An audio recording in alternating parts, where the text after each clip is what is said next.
Welcome back to Best Friends Forever. Life doesn't always keep best friends in the same place, but real friendship doesn't need a shared zip code. In this episode, we explore the beauty and the struggle of staying close while everything around you shifts. So, Synitta, you are a mom. Yes. And walk me through what it's like when you announced that you were pregnant. And I know the story already, so it's good. So me and Logan's dad were not a couple when I got married. When I got pregnant. We were best friends, fooling around with each other. Best friends with benefits. And when I got pregnant, I sat on the toilet and I cried for like 7 minutes. And I only know this because I was looking at you have to time the when you pee on the stick or whatever. Yeah. And I just tacked on those minutes. And after 7 minutes, I was like, all right, get it together. You have to tell Tamara. And so I was like, oh my goodness. But mind you, I wasn't supposed to be able to get pregnant. The doctors told me when I was 18, I couldn't have children. So this was a shock to my system on several different levels because it's like, how is this happening? Why is this happening? And now I have to reconsider because I was fine with never having kids. I didn't want them. So I was like, let me call Tamara. And Tamara was like, I could see her face in my head when she started talking. And Tamara has this thing where when she can't react the way she wants to, she just does this weird smile where she's like, and I could see that in my head when she was like, are we happy? I love that. I love that response. Yeah. It was like, do we celebrate? Do we say, girl, we need to go to the clinic? Yeah. Right. So I was like, I don't know what I am. And of course, she knew the background, where that came from. So she was like, well, wherever you decide, I'm going to support you. But let me know. So I decided not to terminate the pregnancy. It was a lot, though. I mainly went through with the pregnancy because I was like, this is a miracle child. I'm not supposed to be having this kid. But the tears were like, if I have this kid, I literally have to change everything about myself. Because I was not living a life that was conducive to motherhood at all. And it was like, I've never planned to be a mother. What do I do? I don't. I know everyone has these feelings about Chapel Rowan's comment about she doesn't know any happy mothers or. Oh, I didn't hear that. Yeah. So, the thing in the internet lately within the past few weeks is she was having an interview and she said she doesn't know any happy mothers.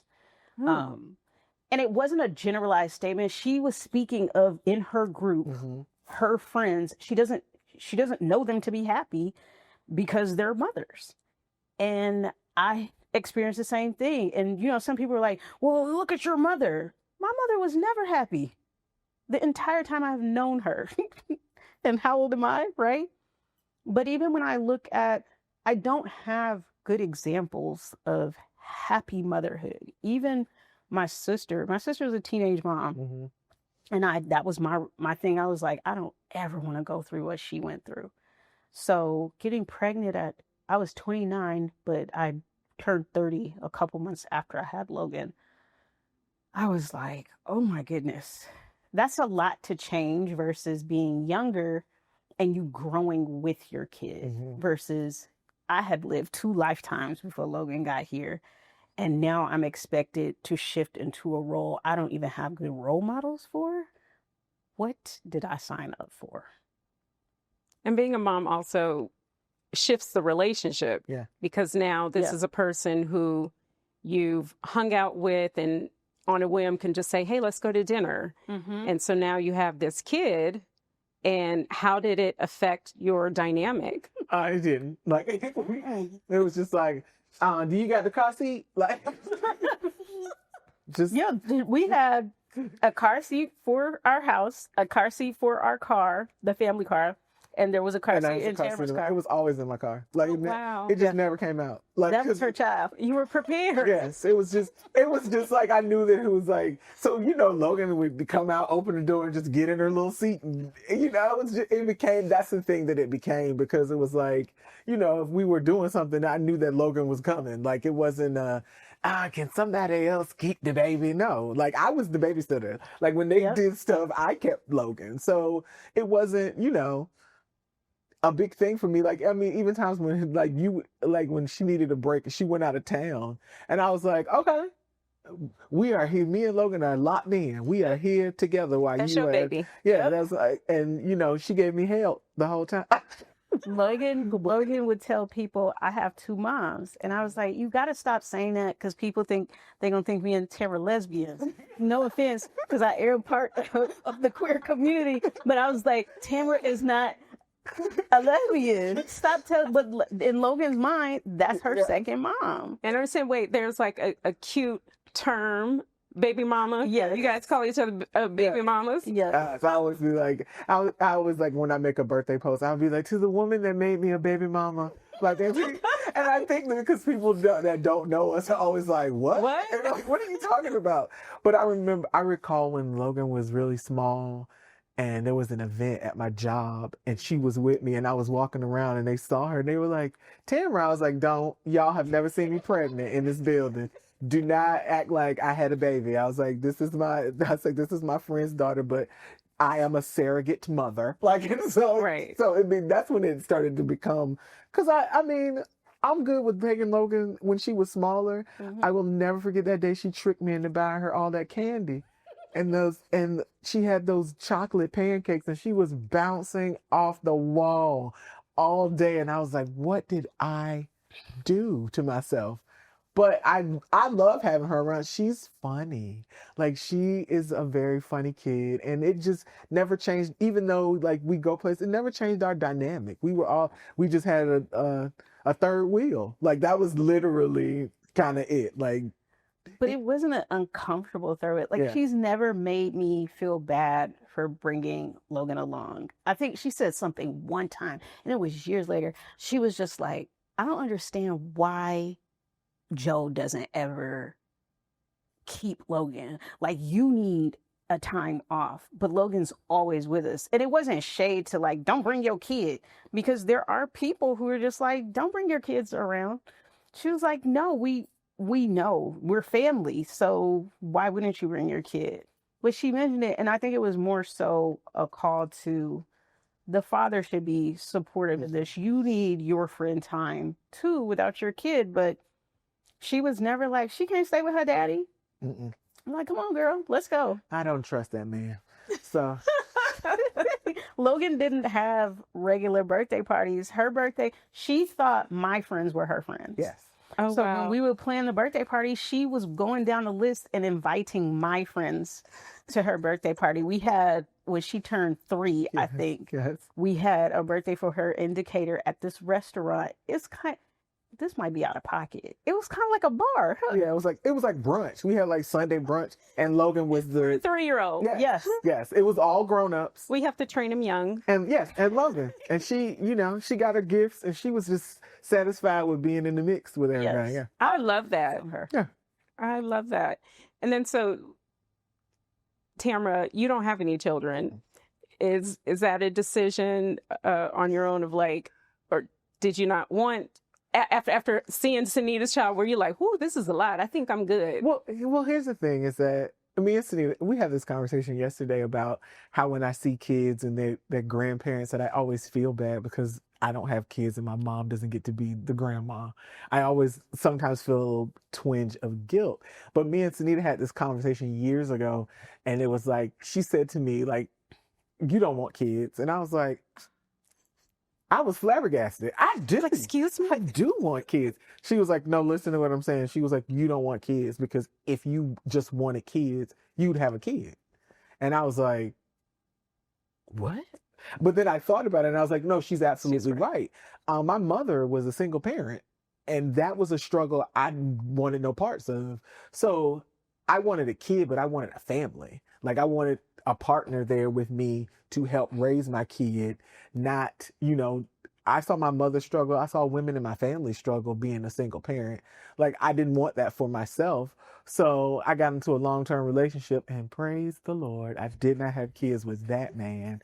But that would have been forever. Yeah, that was, and oh, Jesus Christ on a cracker. But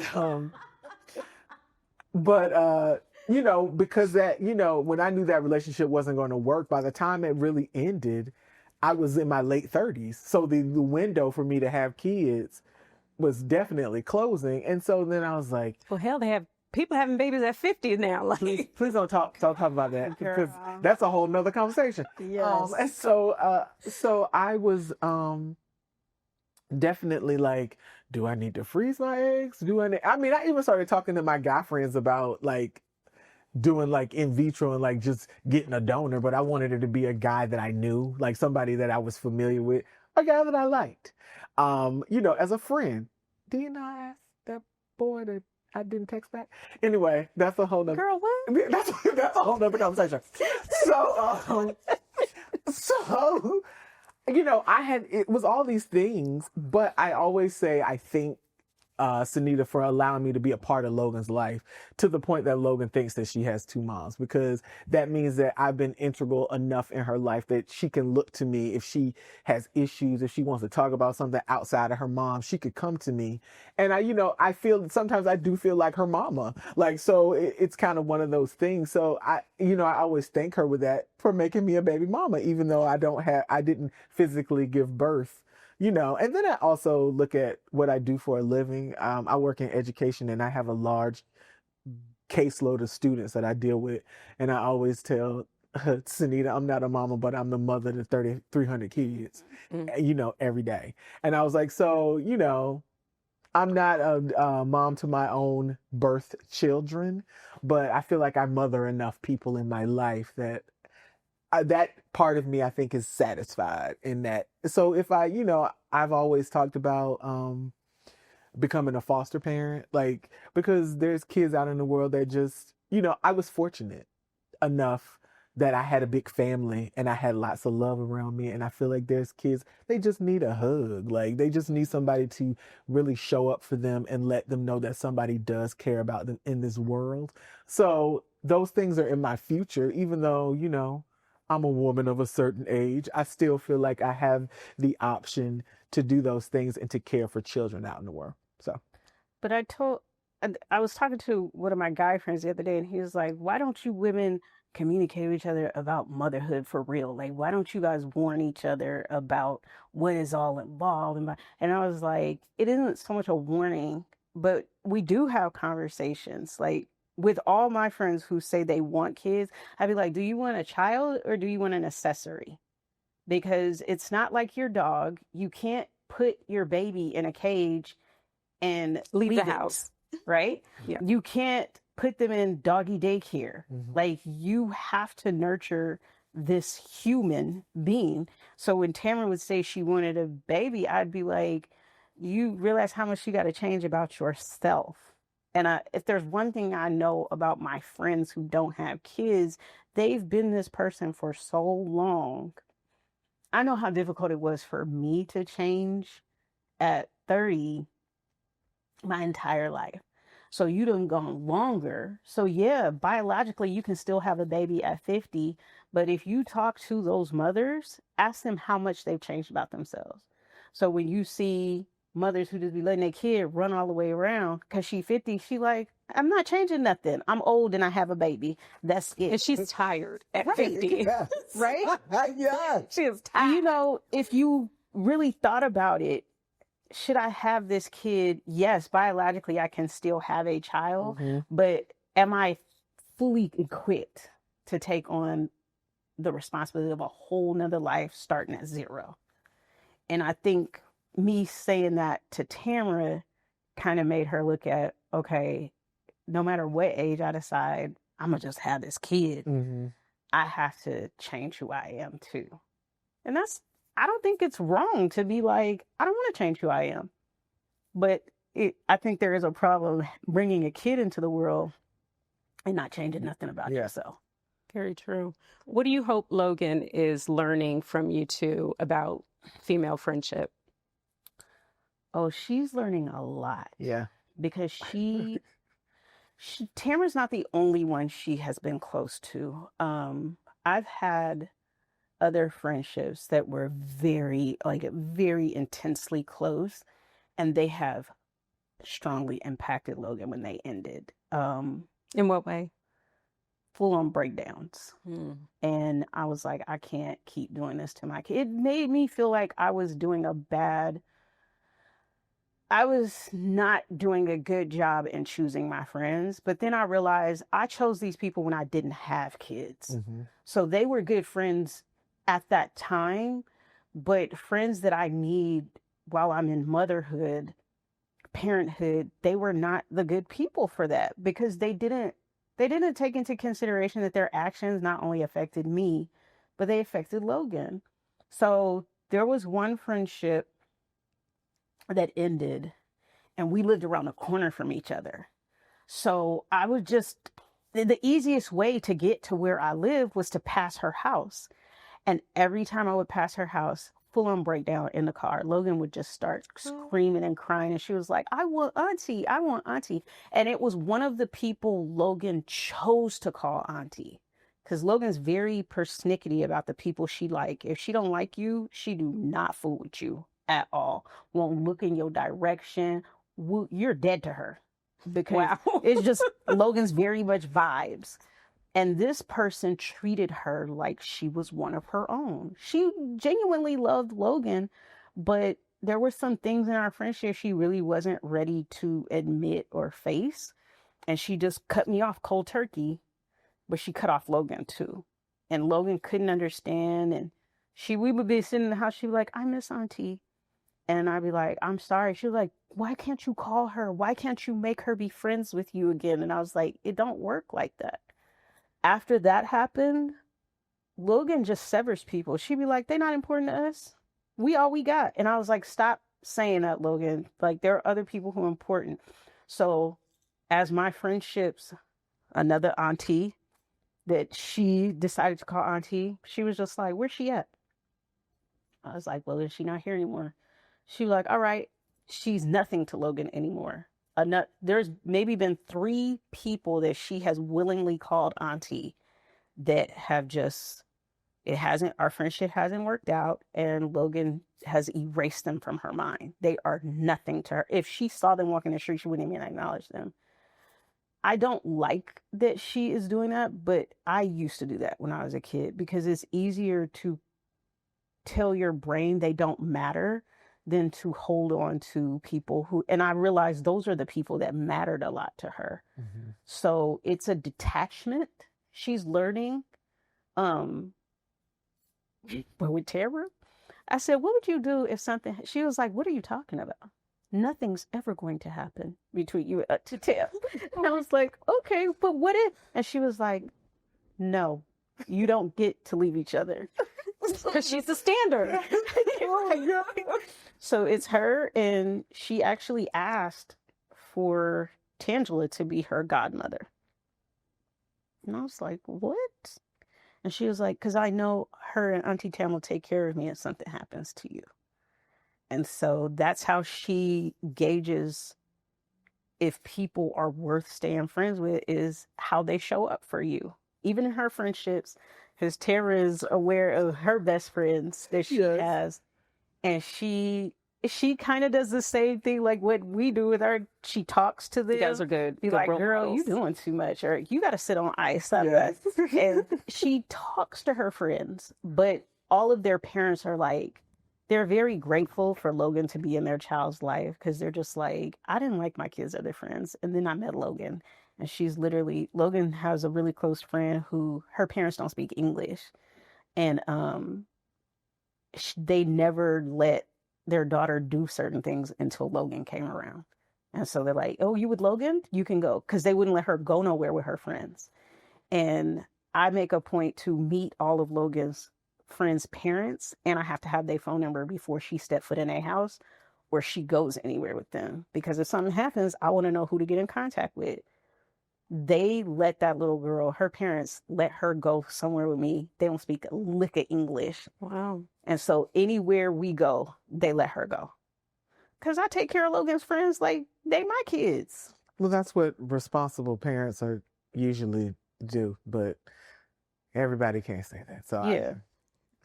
I want her to learn how to be friends with people, but also who is worth being friends with. Because sometimes you got to let people go. It don't feel good, but she is learning that. And starting high school, she was like, Mom, you are like a fortune teller. You're a seer, because the saint, you told me I was going to experience these things in high school. And it's like first week of school, we're experiencing all these. And it was about friendships. I said, some you're not going to maintain. You guys were friends all in middle school. And it's going to seem like, I don't know these people. I'm not friends with them. But that's life. It's very true. Tam, what about you? You know, I feel like hopefully Logan is understanding that in her friendships, and I see it with like some of the interactions that I see with her friends, is that it's work. Yeah. There's work that's involved.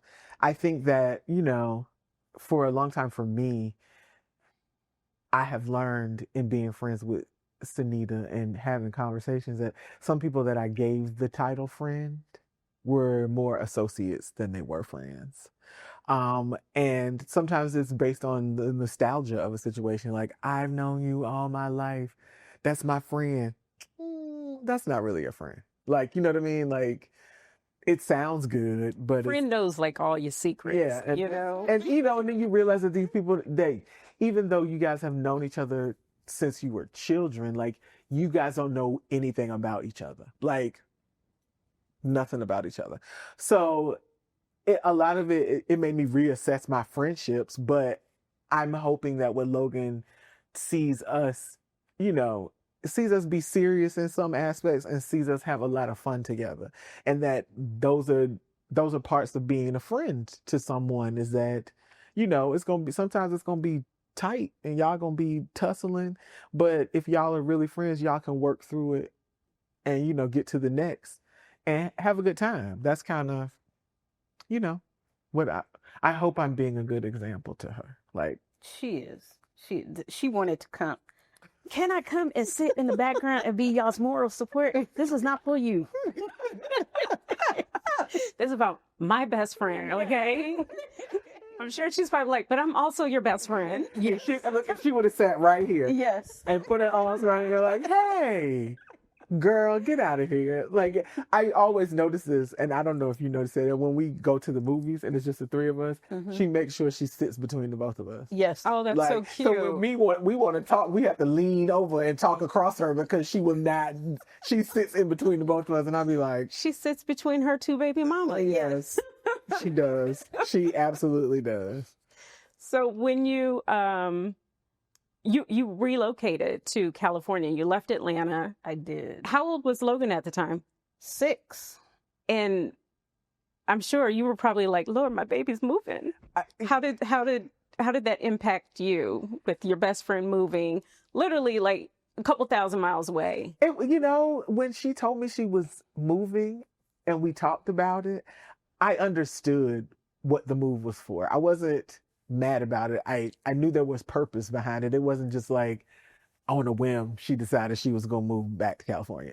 I knew that there was, you know, it was kind of a, if I don't do this now, I'm never going to do it type of situation. And that was, you know, lifestyle and career based at this, trying to, you know, do two things at one time. So I understood it.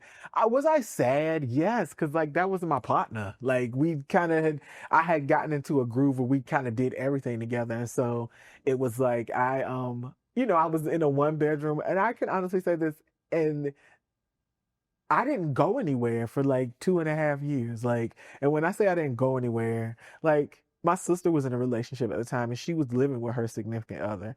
So when I say I didn't go anywhere, I would, you know, I went out to dinner sometimes with my sister. I had my friend Maurice. We would go to dinner, but like I was work, home, bed, work, home, bed. That was it. I wasn't dating anybody. I just was it.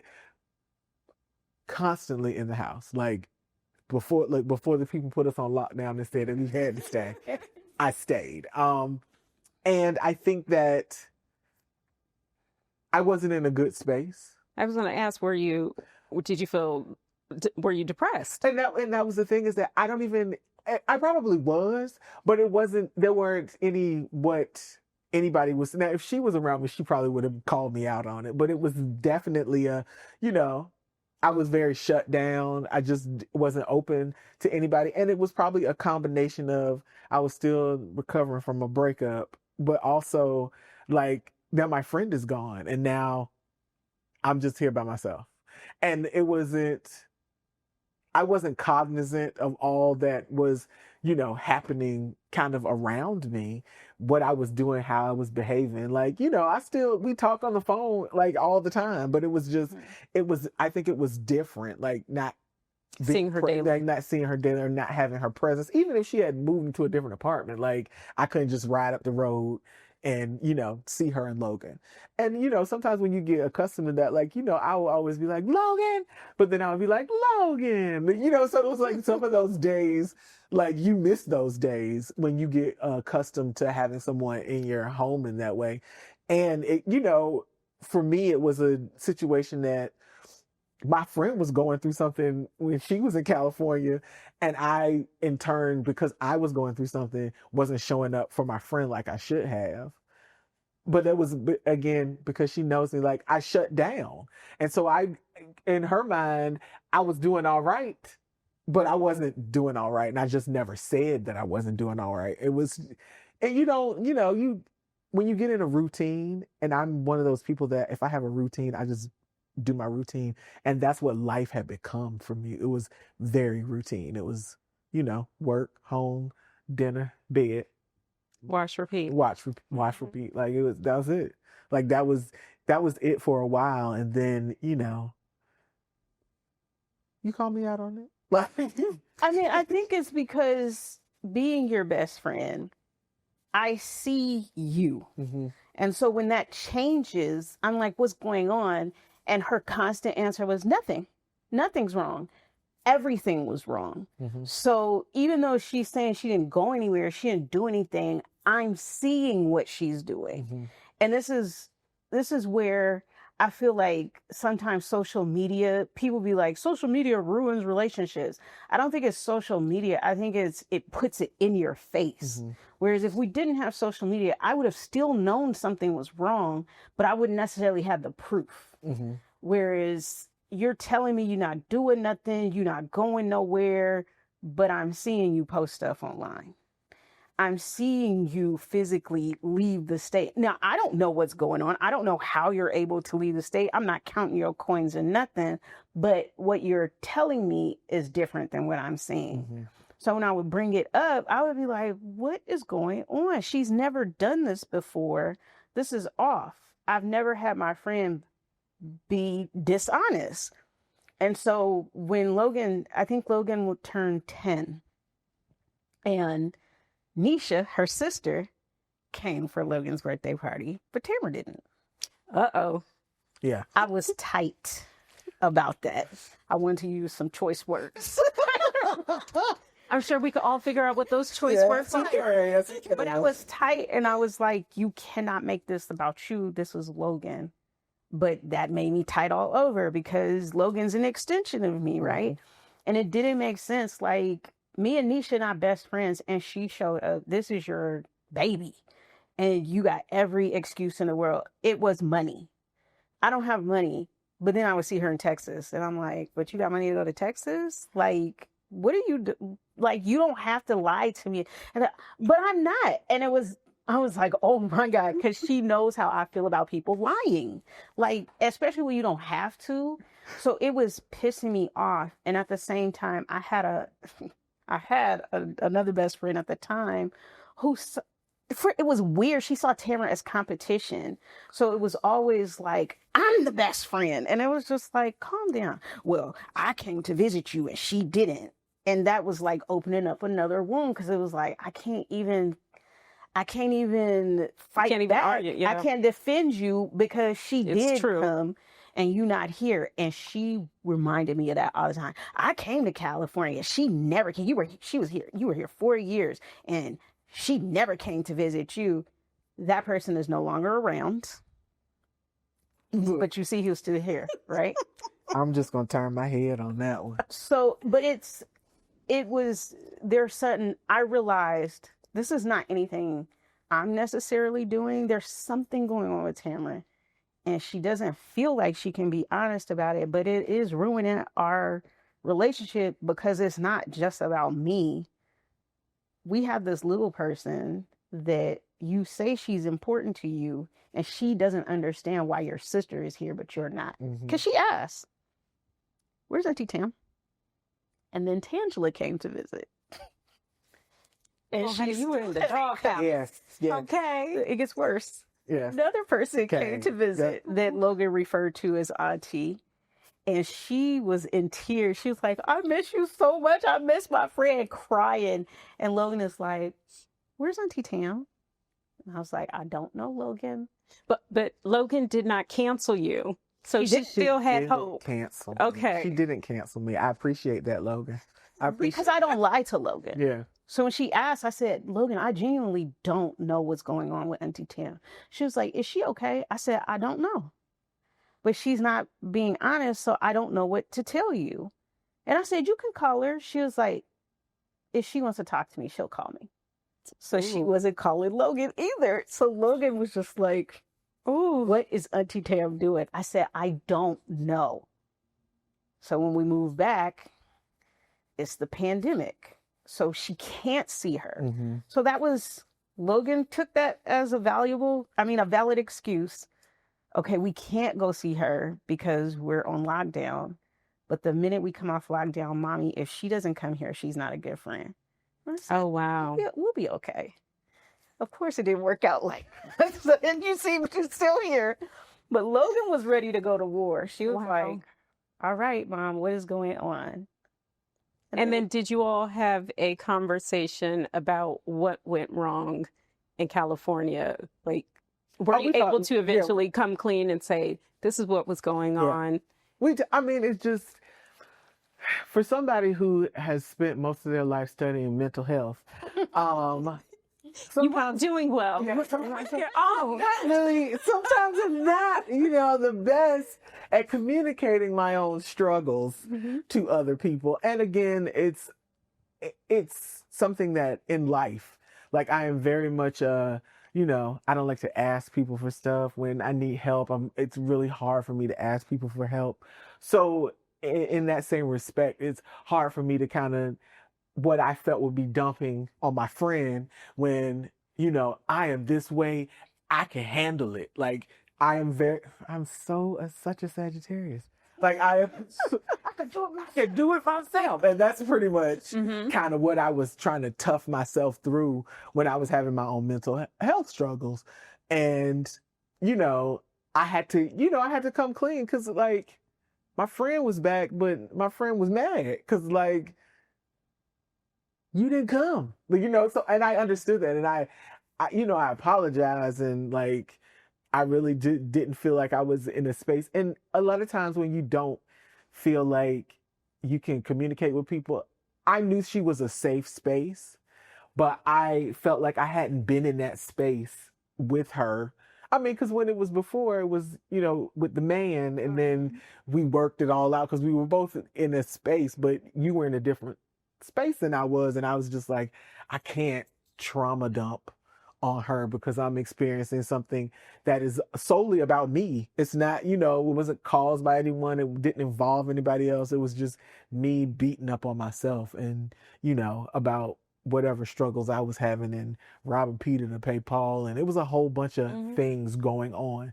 And so I just, knew she was my safe space, but I just didn't trust myself enough to say to her, "Girl, I'm going through something crazy right now." And, in turn, I hurt my friend and I hurt Logan. And that was never, my intention.